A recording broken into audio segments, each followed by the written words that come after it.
नमस्कार। F&O junction में बहुत बहुत स्वागत है आपका। मैं हूं प्रियंका और इस वक्त बाजार पर देखें तो अच्छी खासा दबाव बना हुआ है। जो बड़े सपोर्ट थे बाजार के लिए वो भी आपको टूटते हुए दिख रहे हैं, लेकिन 18,200 एक बड़ा सपोर्ट माना जा रहा है। चलिए एक बार पहले बड़ी बातों पर नजर डाल देते हैं। इस वक्त की बड़ी बातें क्या है? तो लगातार आज दूसरे दिन कमजोरी है। निफ्टी 18,300 के पास है इस वक्त। 18,350 एक अहम सपोर्ट था जिसे तोड़ा है बाजार ने, लेकिन इसके नीचे के 18,200 जैसे बड़े सपोर्ट है, इस पर जरूर नजर बनी हुई है। निफ्टी बैंक में 250 अंकों से ज्यादा की गिरावट है। सारे सेक्टर इंडेक्स इस वक्त कमजोर हैं। ऑटो में सबसे ज्यादा गिरावट देखने को मिल रही है, लेकिन कुछ सेक्टर्स हैं, बहुत लिमिटेड पॉकेट्स हैं, जैसे चुनिंदा फर्टिलाइजर हो, चीनी शेयर हो, वहां खरीदारी है। इंडिया विक्स 14 के पास है। डाउ फ्यूचर्स सपाट है।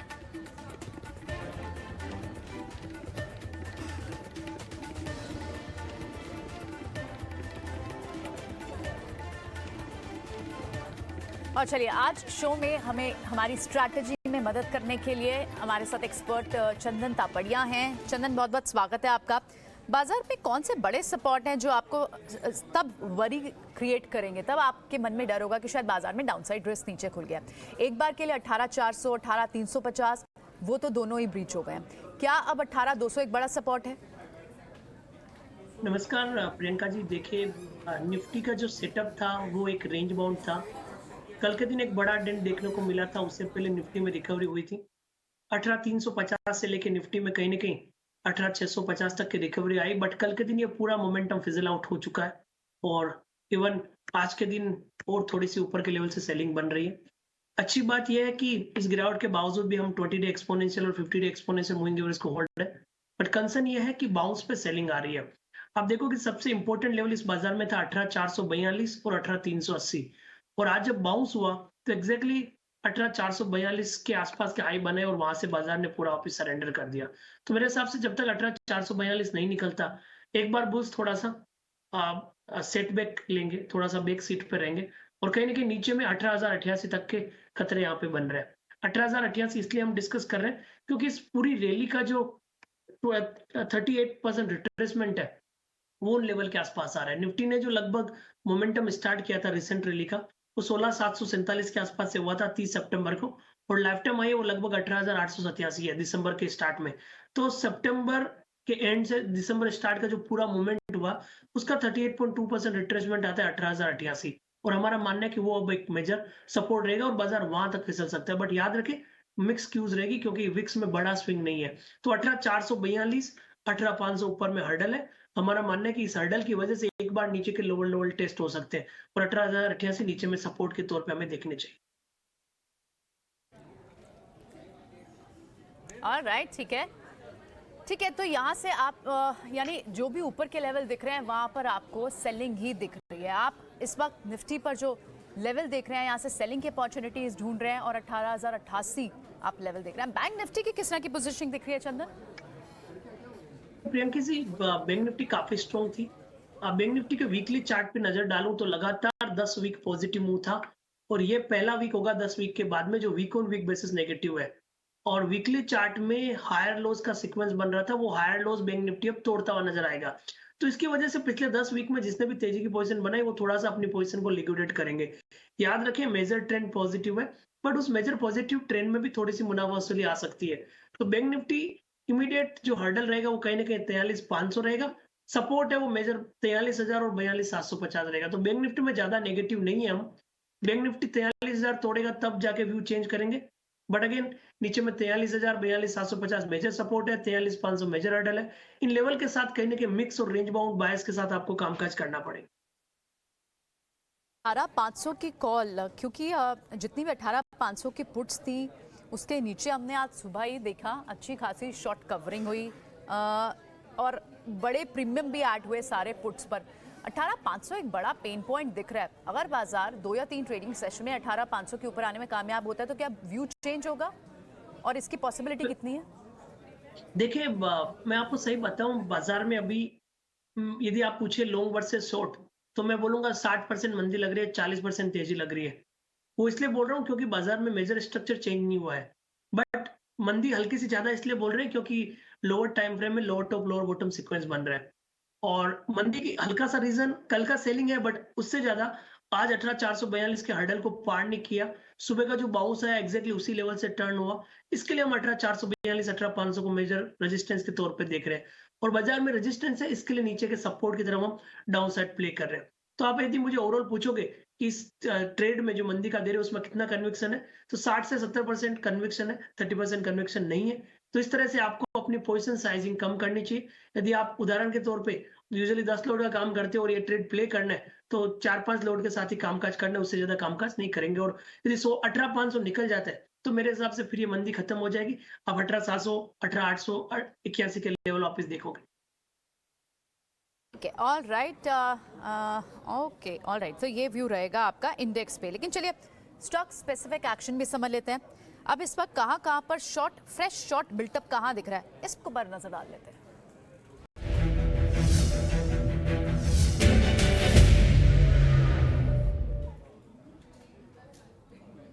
चलिए, बाजार में जहां आज आपको सारे सेक्टर निशान में, लाल निशान में दिखाई दे रहे हैं, जो मेजर शॉट्स आपको बनते हुए दिखाई दे रहे हैं वो आपको दिख रहे हैं सीमेंट स्टॉक्स के कुछ स्टॉक्स हैं। ऑफ कोर्स आईटी पैक तो सबसे ज़्यादा शॉट्स बने हुए हैं, बिरला सॉफ्ट हो, चाहे टीसीएस हो या फिर इन्फोसिस हो, सभी में आपको शॉर्ट दिख रहे हैं। मेटल आपको नीचे दिखाई दे रहा है। लेकिन फ्रेश शॉट यहाँ से कहाँ इनिशिएट करने चाहिए जहाँ अब भी रिस्क रिवॉर्ड रेशो फेवरेबल दिख रहा है? चंदन, देखिए, आपने सेक्टर वाइज बात की है तो मेटल काउंटर वीक है।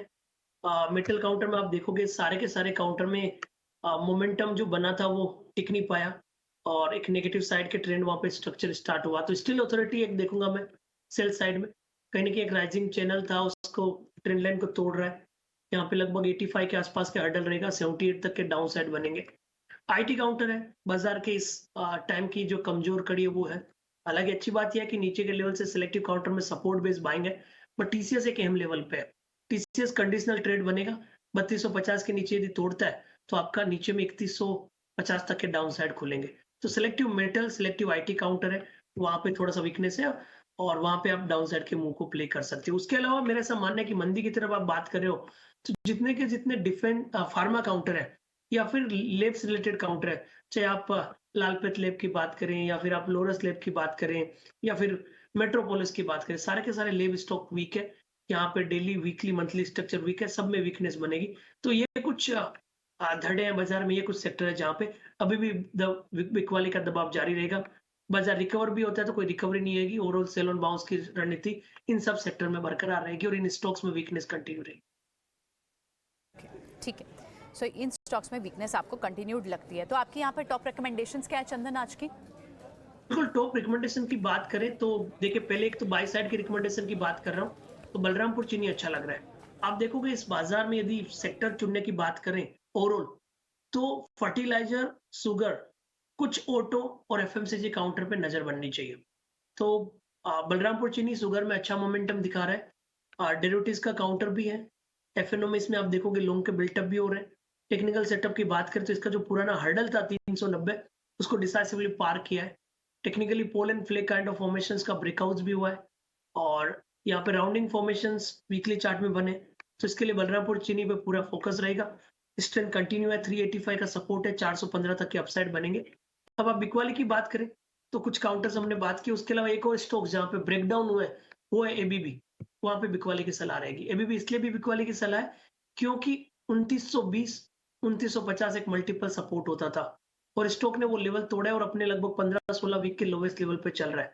तो एबीपी पे बिकवाली की सलाह रखेंगे। 2900 का स्टॉप लॉस रहेगा, नीचे में 2750 तक के डाउन साइड यहाँ पे ओपन हो रहा है। ऑल राइट, ठीक है। सो आप यहाँ पर एक बाय और एक सेल रिकमेंडेशन दे रहे हैं। वीक सेक्टर्स जो लग रहे हैं उसमें से आपने एबीबी की कॉल ली, और जो इस वक्त ट्रेंडिंग सेक्टर है, जो आपको सेलेक्टिव कुछ पॉकेट्स में अगर आपको आज स्ट्रेंथ दिख रही है, उसमें आपको फर्टिलाइजर स्टॉक्स दिख रहे हैं, शुगर स्टॉक्स दिख रहे हैं, और उनमें से एक स्पेस बलरामपुर चीनी यहाँ पर चंदन ने उठाया। चलिए ठीक है, कुछ और स्टॉक स्पेसिफिक अब रिकमेंडेशन ले लेते हैं, क्योंकि आज चंदन दिन थोड़ा सा सेक्टर स्पेसिफिक होने का है। हालांकि बाजार में एक अटेम्प्ट तो हुई थी रिकवरी ओपनिंग होने के 10-15 मिनट बाद ही, और मिड कैप में ब्रॉड बेस्ड रिकवरी एक थोड़ी सी दिखी थी, सारे स्पेसेस में दिखी थी, पर मोमेंटम सस्टेन नहीं हुआ था। लेकिन क्या आज के लिए डिफेंसिव बेट्स लेना थोड़ा सा फायदेमंद रहेगा? हिंदुस्तान यूनिलीवर जैसे काउंटर्स हो या फिर फार्मा में एबेट इंडिया जैसे काउंटर्स हो? देखिए, आप जब डिफेंसिव बात और एफएमसीजी की बात कर रहे हो तो सबसे पहला काउंटर हमारे जहन में आएगा ब्रिटानिया। अब ब्रिटानिया देखिए, काउंटर का कंपैरेटिव अभी बीटा लो है, काउंटर में वीकनेस नहीं है। पिछले 5-6 दिन में जब निफ्टी गिरा था, फिर भी ये काउंटर अपने आप को होल्ड कर रहा है। वीक ऑन वीक बेसिस यहाँ पे हायर लोज के सीक्वेंस बन रहे हैं, तो इसके लिए ब्रिटानिया पे पॉजिटिव बायस यहाँ पे रहेगा। लगभग आप देखोगे 4380 का सपोर्ट है, ऊपर में 4600 तक के टारगेट यहाँ पे अनफोल्ड होते हुए नजर आएंगे। वहीं आप दूसरे एफएमसीजी काउंटर पे देखें तो ऐसा लग रहा है कि कहीं ना कहीं थोड़ा बहुत सपोर्ट बेस बाइंग आ रहा है। तो ब्रिटानिया है वो कंपैरेटिवली एक आउट परफॉर्मेंस दिखा हुआ नजर आएगा, यहाँ पे स्ट्रेंथ बनेगी। उसके अलावा एचयूएल की बात करें तो एचयूएल ऊपर के लेवल से गिरा जरूर है 2-3 दिन में, बट ओवरऑल कोई ज्यादा इतनी बिग क्वेस नहीं है। तो यहाँ पे कंडीशनल ट्रेड रहेगा, 2690 2685 के ऊपर होल्ड करे तो यहाँ पे एचयूएल पे फोकस करेंगे। तो इस बाजार में शुगर, फर्टिलाइजर, उसके बाद में सेलेक्टिव एफएमसीजी और ऑटो काउंटर पे आप रेडार रख सकते हैं। राइट, ठीक है, बिल्कुल। ओके, तो आप ब्रिटानिया एफएमसीजी पैक से यहाँ से पिक करेंगे, ठीक है। अब एक बार के लिए, क्योंकि चंदन कुछ स्टॉक्स जैसे ऑटो पैक में भी कल एमएनएम भी थोड़ी सी स्ट्रेंथ दिखा रहे थे, आज आइशर मोटर्स में भी हल्की फुल्की सी स्ट्रेंथ तो है। क्या किसी तरह का रिकवरी अटेम्प्ट हो सकता है, या फिर अभी रूल आउट ही कर दे लॉन्ग साइड के ट्रेड्स को और सिर्फ शॉर्टिंग के मौके ढूंढे? नहीं, ऐसा नहीं है, ऐसा बिल्कुल नहीं है, क्योंकि बाजार अभी भी मिक्स है।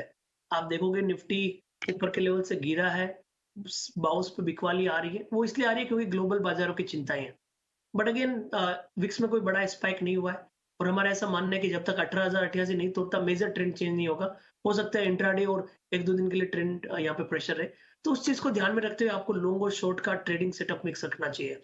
अब आपने ऑटो काउंटर की बात की, तो मैं सबसे पहले निफ्टी ऑटो पे नजर डालूं तो निफ्टी ऑटो ओवरऑल इस वीक कमजोर हुआ है, बट यदि मैं मंथली बेसिस पे देखूं तो पिछले 4 महीने से कंसोलिडेट हो रहा है। और आपको याद रहे कि ऑटो पिछले 2-3 क्वार्टर में सबसे अच्छा परफॉर्मेंस करता हुआ नजर आएगा। जब हम पिछले 2 क्वार्टर की बात करें, इस क्वार्टर में कहीं ना कहीं कंपैरेटिवली रेंज बाउंड मूव हो रहा है। अब स्टॉक्स की बात करें तो आपने एशर मोटर की बात की, मैं सबसे पहले टीवीएस मोटर का जिक्र करना चाहूंगा। टीवीएस मोटर हमें कहीं ना कहीं लग रहा है बॉटम बन चुका है। इस काउंटर ने काफी अच्छा परफॉर्म किया। आप ईयरली बेसिस पे देखें तो अभी भी इस काउंटर में लगभग 60-65% की बढ़त बनी हुई है। तो इस साल बड़ा मूवमेंट यहाँ पे बना, बट अभी पिछले लगभग 4-5 वीक में करेक्शन हुआ है। ऊपर में लगभग 1176 से लेके 1000 तक के डिक्लाइन हुए, बट अब पिछले 10-12 दिनों से बार बार 1010 के आसपास के सपोर्ट आ रहे हैं। तो 1015-20 का सपोर्ट रखिए, 1100 तक के लिए टीवीएस मोटर को प्ले कीजिए।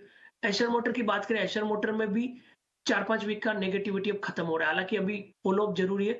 अभी लगभग ये काउंटर 3324 के आसपास चल रहा है, 3385 निकल गया तो इसका बॉटम बन जाएगा। तो टीवीएस मोटर, आइशर मोटर, दो ऐसे काउंटर है जहां पे ऑटो पिक में बॉटम आउट फॉर्मेशन बन रहा है। हल्का सा बाजार यहां से सुधरा तो इन दोनों काउंटर में 3 से 5% के अपटिक बनने को मिलने चाहिए। ठीक है, ऑलराइट। कुछ स्टॉक्स अब इनमें किस तरह की स्ट्रैटेजी अपनाए जहां पर आपको अनवाइंडिंग का प्रेशर दिख रहा है? पॉलीकैब अच्छा खासा मूव दिखा रहा था, क्या एक बार के लिए यहाँ पर जो गेन्स मिल रहे हैं उनसे एक बार एग्जिट कर लें? चंदन, पॉलीकैब कुछ काउंटर्स है, कुछ काउंटर्स हम जो जहाँ पर लॉन्ग्स इस वक्त अनवाइंड होते हुए दिखाई दे रहे हैं, उस लिस्ट में पॉलीकैब है, ग्लेनमार्क है, कॉनकॉर है, क्या राय रहेगी इन स्टॉक्स पर आपकी? देखिए, ये सारे काउंटर जहाँ पे लॉन्ग लिक्विडेशंस के सीक्वेंस देखने को मिल रहे हैं, वहां पे एग्जिट करने की सलाह रहेगी, क्योंकि जो भी आपने नाम बोले वहां पे अच्छी रिकवरी हुई थी, मोमेंटम था, और अब यहाँ पे ट्रेड लोगों के फंसे हैं। या तो आप प्रॉफिट में हो या हो सकता है माइनर लॉसेज में हो, तो पोजीशन एग्जिट करने की सलाह रखेंगे। क्योंकि पॉलीकैब एक ऐसा काउंटर है जिसमें लगभग पिछले 10-12 दिनों से बड़ी तेजी हुई है। कहीं ना कहीं आप देखोगे 2500 से लेके पॉलीकैब में 3000 तक का मूवमेंट हुआ है, तो आप समझ सकते हो कि 20% के आसपास की रनअप यहाँ पे बना है। तो उसके बाद में अब जब हायर लो उसका निगेशन हो रहा है, जो आज मॉर्निंग में हुआ है, उसकी वजह से लोग प्रॉफिट बुकिंग बुक कर रहे हैं, और यही रीजन है कि स्टॉक में 4-5% की बड़ी मार पड़ी है, वो भी स्टॉक के पॉजिटिव सेटअप के बावजूद। तो इसके लिए इन काउंटर में कोई भी बाउंस आता है, एक बार लिक्विडेशन करें, पोजीशन को निकाले, वो सलाह रहेगी। आपने इसमें कॉनकोर का भी जिक्र किया है, तो कॉनकोर की हम बात करें तो कॉनकोर में जो सेटअप है वो कहीं ना कहीं आप देखोगे कि नेगेटिव हो रहा है। कॉनकोर पिछले लगभग 10-12 दिनों से कंसोलिडेट हो रहा था, और उस कंसोलिडेशन में 750-55 का सपोर्ट था, वो यहाँ पे तोड़ा है। तो उसकी वजह से यहाँ पे लॉन्ग लिक्विडेशन है, 725 तक के डाउन साइड बनेंगे, और कहीं ना कहीं आईआरसीटीसी का जो ऑफर्स की वजह से प्राइस डिक्लाइन हुआ है, दूसरे रेलवे रिलेटेड कंपनीज में डिक्लाइन भी देखने को मिले। तो पॉलीकैब मेजर ट्रेंड पॉजिटिव था, पॉजिटिव मोमेंटम पहुंच लिया है, लिक्विडेशन हो रहा है, निकलने की सलाह रहेगी, कौन नए शॉर्ट्स की पोजीशन बना सकते हो। आपने ग्लेनमार्क की बात की, और हमने यहाँ पे जिक्र किया सारे के सारे फार्मा काउंटर वीक है, फार्मा और हॉस्पिटल रिलेटेड या लेब्स लिमिटेड काउंटर है, सब में वीकनेस बननी चाहिए। ऑलराइट, ठीक है। तो अभी तो आप इनमें एग्जिट करने की सलाह यानी दे रहे हैं। चंदन, आज रिलायंस में एक स्ट्रेंथ दिखी और अभी तक खैर हालांकि काउंटर वीक नहीं हुआ है, आधा % की बढ़त है, लेकिन जब एक रिकवरी अटेम्प्ट हुई थी तो 1.5% तक भी गया था और वही इसका डेज हाई भी था। अभी क्या रिलायंस बाजार को सपोर्ट दे सकता है? 3 पॉजिटिव न्यूज रिलायंस के लिए आज कॉम्बिनेशन में। एक तो टेक्निकल बाउंस बैक भी है, विंडफॉल टैक्स की तरफ से, हालांकि बहुत बड़े अब गेन्स नहीं हो रहे हैं पर फिर भी विंडफॉल टैक्स की न्यूज है। और तीसरी जो एफएमसीजी प्ले है, क्या रिलायंस से एक्सपेक्ट करना चाहिए सेकंड हाफ में अगर शॉर्ट कवरिंग आती है और बाजार को लीड रिलायंस करे? देखिए प्रियंका जी, बाजार को छलना है तो मेरे हिसाब से रिलायंस ये भरोसा है, और रिलायंस एक अहम लेवल के आसपास आ चुका है। आप पिछले 10 दिन का प्राइस बिहेवियर देखें तो लगभग 2750 के हाई थे और वहां से अभी 2570 के आसपास के लो है। कल का लो भी 2571 था, आज भी वही लो है। और कहीं ना कहीं रिलायंस एक दायरेबंद कामकाज कर रहा है। इससे पहले भी रिलायंस में जो सेलिंग आया था वो लगभग 2540 के आसपास आया था, वहां से 2750 का मूवमेंट हुआ। अभी भी हम लगभग 2570 के आसपास है, तो मेरे हिसाब से 2570 एक अहम सपोर्ट का काम करेगा। लगभग 1% डाउन साइड है करंट लेवल पे। यदि आप थोड़ी देर में 2600 के ऊपर होल्ड करते हैं तो रिलायंस में 2640 तक जाने की जगह 1-2 दिन में बनेगी। तो मेरे हिसाब से बाजार में यदि कहीं लीड है और तो रिलायंस यहाँ पे होल्ड करेगा। तो ये 18,442 का जो हर्डल है वो पार तभी होगा जब मेनली रिलायंस से कंट्रीब्यूशन रहेगा। तो कहीं ना कहीं कंडीशनल ट्रेड बन रहा है। 2570 के सपोर्ट से आप पोजीशन बना सकते हो। 2600 होल्ड करें तो इवन आप एट द मनी के ऑप्शंस में भी प्ले कर सकते हो 35 से 40 रुपए अंडरलाइन में मूवमेंट के लिए। तो यानी अगर इंडेक्स को मैनेजमेंट का काम कोई कर सकता है तो रिलायंस कर सकता है, लेकिन चंदन अभी बता रहे थे कि उसके लिए क्रूशल लेवल 18,400 के आसपास, उससे ऊपर बाजार को आना होगा, जिसमें एक आध दिन लग सकता है। बिल्कुल चंदन, लेकिन एक और खबर पर नजर डाल लेते हैं। दीपक फर्टिलाइजर से जुड़ी हुई यह खबर है। दीपक फर्टिलाइजर अपने कारोबार को दीपक फर्टिलाइजर रिस्ट्रक्चरिंग कर रहा है और अपने वैल्यू अनलॉकिंग एक बड़ा रीजन है। क्या कुछ प्लान्स है अपने, किन बिजनेसेस को अलग कर रहा है, कितनी वैल्यू अनलॉक हो सकती है, ये सब एक बार शरद से जान लेते हैं। जी बिल्कुल, आज दिन के ट्रेड में स्टॉक में भी अच्छी जो है बाइंग देखने मिल रही है और स्ट्रॉन्ग पॉजिटिव रिएक्शन देखने मिला है स्टॉक में। और अहम बात यह है कि 2 बिजनेसेस हैं उनको जो है डिमर्ज कर रहे हैं और एक टाइप से बड़ी कॉर्पोरेट रिस्ट्रक्चरिंग है, जहाँ पे एक साइड आपके केमिकल्स होंगे, माइनिंग केमिकल्स, और दूसरे होंगे आपके फर्टिलाइज़र बिजनेस। अब ये इंपॉर्टेंट इसलिए क्योंकि अब ये 2 नए कंपनीज बनेंगे और एक कंपनी जो स्मार्ट केम टेक्नोलॉजी रहेगी उस पर फर्टिलाइज़र बिजनेस रहेगा और दूसरा जो टैन बिजनेस है उसमें जो है परफॉर्मेंस जो केमिकल्स होती है वो इंक्लूड रहेगी, वो माइनिंग बिजनेस में रहेगी। अब इसका रैशनल हम समझते हैं क्यों ऐसा हुआ, और ये एनालिस्ट का मानना है और मैनेजमेंट की कमेंट्री भी है कि एक स्ट्रैटेजिक शिफ्ट होने वाला है। एक कंपनी कमोडिटी प्ले का रहेगा, दूसरा प्ले स्पेशलिटी में रहेगा और स्पेशलिटी वालों में वैल्यू अनलॉकिंग देखने मिल सकता है, और ये जो है एनालिस्ट का भी मानना है। इसके अलावा जो है लीडरशिप भी जो है फोकस्ड रहेगी क्योंकि 2 सेपरेट बिजनेस रहेंगे, सेपरेट मैनेजमेंट रहेगा और जो स्ट्रक्चर होती है जिस बिज़नेस की वो भी जो है सिंप्लीफाई हो जाएगी। ऑफ कोर्स आगे जाते हुए जो है दोनों जो क्रॉप प्रोटेक्शन बिजनेस ले लीजिए या टैन की माइनिंग बिजनेस ले लीजिए, दोनों में वैल्यू अनलॉकिंग होगी, ये मैनेजमेंट का मानना है। और इम्पॉर्टेंट बात ये है कि एनालिस्ट लोग भी जो है दोनों स्टॉक्स को अच्छे से ट्रैक कर पाएंगे, इसलिए क्योंकि ये दोनों अब सेपरेट हो गए हैं, तो वैल्यू अनलॉकिंग का भी थीम चल रहा है, सेपरेट काम हो गए हैं और जो एनालिस्ट का एक्सपोजर है वो भी बढ़ जाएगा। और कुछ एनालिस्ट से हमारी बात हुई और उन्होंने कहा कि एक सेपरेट लिस्टिंग का भी चांस है, तो ये जो है एक इम्पॉर्टेंट ट्रिगर रहेगा स्टॉक के लिए। और याद रखिए अप्रूवल्स अभी भी बाकी है शेयर होल्डर्स से, NCLT और जो है अलग अलग इम्पॉर्टेंट रेगुलेटर्स से।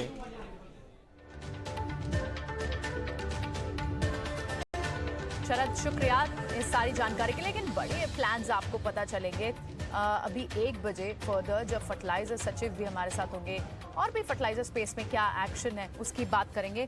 और आप 1 बजे एक खास इंटरेक्शन जरूर सुनिएगा, फर्टिलाइजर सब्सिडी को लेकर किस तरह की डायरेक्शन मिल सकती है, क्योंकि इस एंटिसिपेशन फर्टिलाइजर काउंटर्स काफ़ी चल भी चुके हैं। तो फर्टिलाइजर सेक्रेटरी हमारे साथ बातचीत करते हुए आप सुन पाएंगे टीना उस प्रदेश पर, और वहाँ से आप डायरेक्शन ज़रूर लीजिए फर्टिलाइजर काउंटर्स के लिए।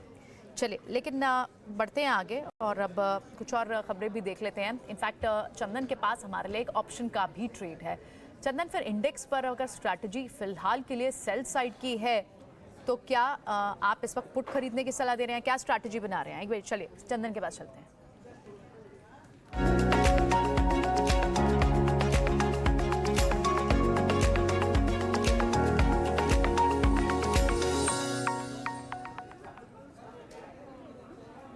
बताएं चंदन, अगर ऑप्शन के साइड स्ट्रैटेजी को इंडेक्स पे बनानी हो तो क्या बनाए इस वक्त व्यूअर्स हमारे? जी देखिए, हल्का सा व्यू यहाँ पे नेगेटिव रख रहे हैं और हम सेल ऑन बाउंस की रणनीति बना रहे हैं। हालांकि देखिए बाजार का दृष्टिकोण थोड़ा मिक्स रहेगा, तो अग्रेसिव नहीं जाना है। कल दिन था बाजार में अग्रेसिव ट्रेड सेटअप का, बट यस ट्रेंड के साथ रहेंगे। Short term trend negative side में है, तो यहाँ पे हम फोकस करेंगे निफ्टी के 18,350 के पुट में। 18,350 की पुट अभी लगभग 95 रुपीज के आसपास चल रही है। ये पुट हम लेने की सलाह रखेंगे। आपको यहाँ पे 70 रुपए का स्टॉप लॉस रखना है। ऊपर में लगभग इस पुट के 140 से 150 के टारगेट बन सकते हैं। 350 की पुट आप खरीदने की यहाँ सलाह दे रहे हैं, ठीक है। चंदन, वेरी क्विकली, बाजार में अगर भले आईटी काउंटर्स पर दबाव हो तो कुछ काउंटर्स ऐसे भी हैं जो थोड़ी सी रेजिलियंस दिखा रहे हैं, और ये मिड कैप आईटी है। बिरला सॉफ्ट हो, फर्स्ट सोर्स जैसे काउंटर्स हो, इनफैक्ट एचसीएल टेक भी आप देख रहे हो। क्या कोई रिकवरी साइंस पे है? क्योंकि आज दिन बड़ा अहम है, आज एक्सेंचर की भी गाइडेंस आएगी शाम को, जिस पर हम सोमवार को रिएक्ट करेंगे। बिल्कुल, देखिए आईटी काउंटर की बात करें हम, तो जैसा कि हमने बात किया, टीसीएस एक अहम लेवल पे आ चुका है, मेक और ब्रेक लेवल यहाँ पे है। और आप बीसॉफ्ट की बात करें स्पेशली, तो बीसॉफ्ट कहीं ना कहीं की मूविंग एवरेज पे सपोर्ट ले रहा है। बीसॉफ्ट ने रिसेंटली 335 से लेके 297-98 तक का सेलिंग देखा है, बट अब बॉटम बन रहे हैं। मेरे हिसाब से 297 के सपोर्ट से लेना चाहिए। एक बार के लिए आपको 318-320 तक के लेवल बीसॉफ्ट में दिखने चाहिए। ऑल राइट, ठीक है, बिल्कुल शुक्रिया चंदन, ये सारी स्ट्रैटेजी हमें बताने के लिए, आज अपनी रिकमेंडेशन हमारे साथ शेयर करने के लिए। कोई डिस्क्लोजर आपका? जी, जो भी स्टॉक हम डिस्कस कर रहे हैं, हम अपने जितने भी एडवाइजर एंड क्लाइंट्स हैं उनको सजेस्ट कर रहे हैं। धन्यवाद।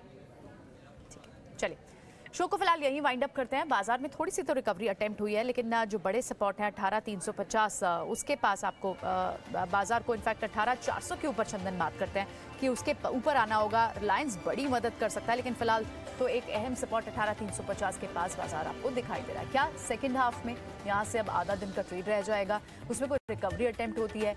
ग्लोबली ओवरक्यूज कैसे होंगे? क्योंकि वीकेंड पर कोई भी पोजीशन ओपन नहीं ले जाना चाहेगा। शायद शॉर्ट ट्रेडर्स अपनी पोजीशन कवर करें और वहां पर पुल बैक के अटेम्प्ट बाजार में। चलिए नजर